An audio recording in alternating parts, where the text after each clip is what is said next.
இது ஒன்னதான் பண்ணாம இருந்தா இப்ப அதே பண்ணிட்டியா? என்னத்த செஞ்சாங்க? இல்ல காலைல எந்திரிச்சோன்னே நைட்டியோட தான் கிச்சன்ல போய் சமையல் பண்ணுவேன். அங்க ஏதாவது பலசர ஜாமான் ஏதாவது தேவைன்னா உடனே கடைக்கு போயிட்டு அதே நைட்ல தான் கடைக்கு போயிட்டு வரேன். திரும்ப அதே நைட்ல போய் குளிச்சிட்டு திரும்ப வந்து நைட்டியை போட்டு சாமி கும்பிடுவேன். அப்புறம் ஸ்கூலுக்கு லேட் ஆயிட்டு பாப்பாவுக்கு கூட்டிட்டு போறேன்னு சொல்லிட்டு சாலத்துக்கு போட்டு ஸ்கூட்டில வந்துட்டு அதே நைட்ல தான் ஸ்கூலுக்கு போயிட்டு வரேன். நைட்டிய நைட்ல மட்டும் போடுங்கல.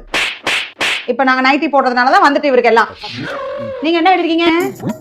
லுங்கி. லுங்கி. லுங்கி எப்ப கட்டுவாங்க? நைட்ல. தெரியுதுல?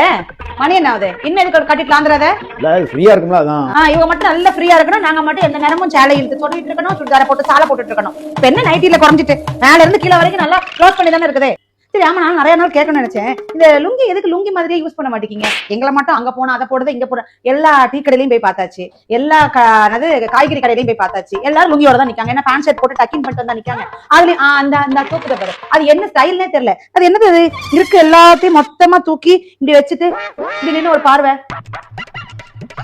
இந்த கட்டை எனக்கு அந்த அடுத்து இருந்தா அது எப்படி தூக்கி வச்சுட்டு ஸ்டாண்டா கீழே விழுந்துருமா விட்டா? ஆமா, நிறைய பேரை பாத்திருக்கேன் இந்த மாதிரி. என்னடா லுங்கி கட்டிட்டு இப்படி ஒரு விதவிதமான ஸ்டைல் பண்றாங்களேன்ட்டு. முதல்ல நீங்க லுங்கி கட்டுறத நிப்பாட்டுங்க. அது இந்த மாதிரி பார்க்கவே முடியாத மாதிரி எல்லாம் பண்றீங்க பாருங்க ஸ்டைலிங். அதெல்லாம் பண்ணாம இரு. அப்புறம் வந்து என் நைட்டியை பத்தி பேசு.